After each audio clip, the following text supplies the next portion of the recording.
putting your attention and putting your focus towards an outcome, not towards a physical feeling or not towards a certain technical cue, but just cue yourself with an outcome.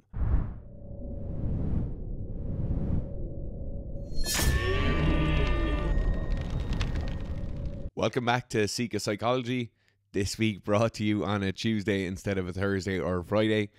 Today we're going to talk about something that if you're anyway involved with the sport of weightlifting or anything involved with the sport of powerlifting, you've definitely heard before, and that's paralysis through analysis. A lot of other kind of like higher skilled sports, you would have heard of it as well in like golf or any of the throwing sports. Basically what we're looking at with paralysis through analysis is a misguided focus of attention.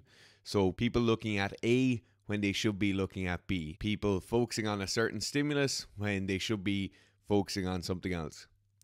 In the case of weightlifting in particular, and that's kind of where we'll focus today's video around, we're going to look at people being incredibly analytical with their own technique.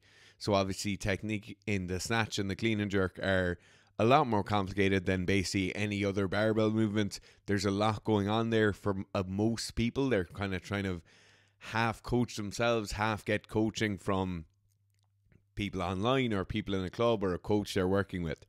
So it's something that they're constantly analyzing, and due to the nature of the sport, you make very, very big increases when you increase the efficacy of your technique. But a problem you have then is at what point do you stop focusing on it? Or at what point do you start realizing, okay, strength, power, speed, all of these other things are going to be important to me.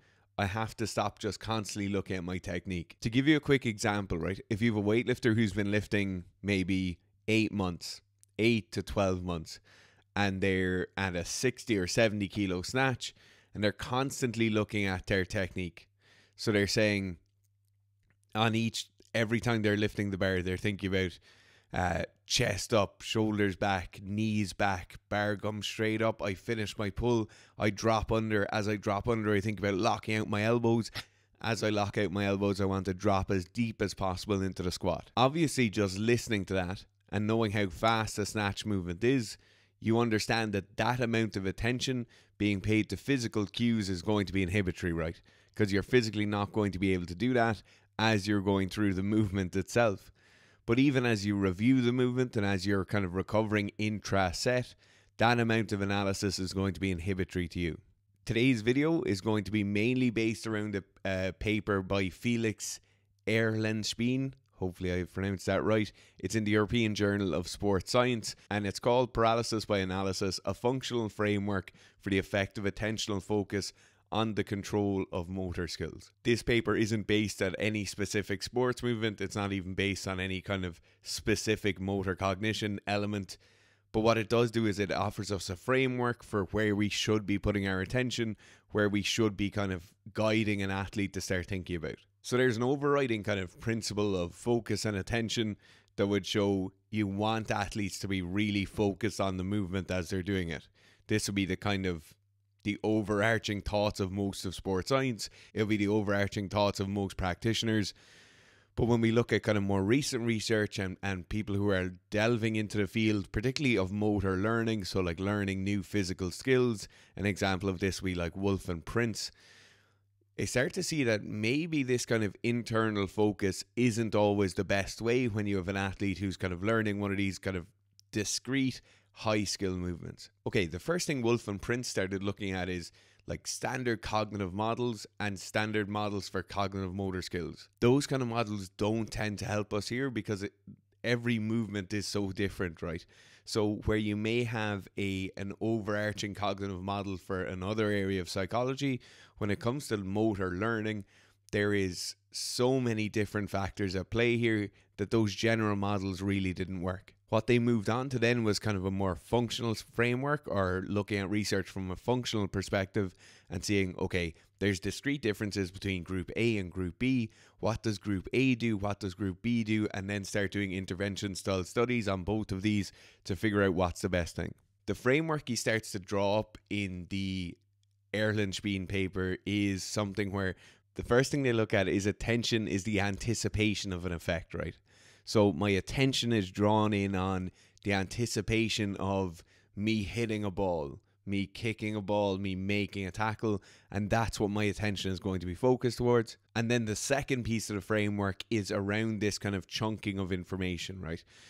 Anybody who's listened to stuff on this channel before, listened to the Seek Strength podcast, we've done some stuff on learning, and you'll have heard about kind of chunking of information and basically where it lays. So first stage of learning will be like declarative, where there's no chunking going on. Then you have an associative stage of learning, which is kind of this middle intermediate phase before you get to autonomic. So this middle stage is the chunking of information, and the framework mainly deals with that. An example of chunky of information will be in the example of the snatch again, where you have somebody pulling a barbell off the floor, and we talked earlier about then possibly thinking about like shoulders pulled back and back straight and chest up and chin up. Chunking that information might just be tight back, and they've then chunked together 3 or 4 of these cues into one, or 3 or 4 of these focuses of attention into one. The important thing for this framework, the kind of proposed framework here, is that, okay, what do we start looking for? So in this, when we're looking to direct our attention somewhere, where are we going to direct it? And what they talk about in this paper is like nodal points. So nodal points are, if you've done like Leaving Cert or high school physics, you'll know nodal points from your optics piece. But nodal points will basically be the beginning or the end of a chunk. So if I have a chunk that I associate all that together, then I have another chunk over here. The nodal point will be the point in the middle. An example of a nodal point during a snatch, again, just to keep this all along the same lines, will be at the top of somebody's pull. So there's numerous cues coaches give at the top of the pull. You know, they might talk about knuckles down, they might talk about elbows high. Depending on the coaching framework, they might talk about big shrug. Some people might talk about more contact, some people might talk about less contact, getting vertical. But this is an example of a nodal point, right? I have finished my second pull, I'm going into my third pull, and there's a distinct thing happening here. And it's the brackets in between these two particular chunks are what we're going to focus on. So this is where they're saying to direct your cue. So now that we know where to direct the cue, or where this kind of framework would suggest we should direct the cue at, what am I going to be looking at here? The overriding thing from this whole paper is that our attention should be focused on the outcomes we want. So I'm not going to focus my attention on a certain technical thing I'll do with my hand. I'm not going to focus my attention on a feeling or anything like that. My focus should be on an outcome. So an example of an outcome might be the top of the pull.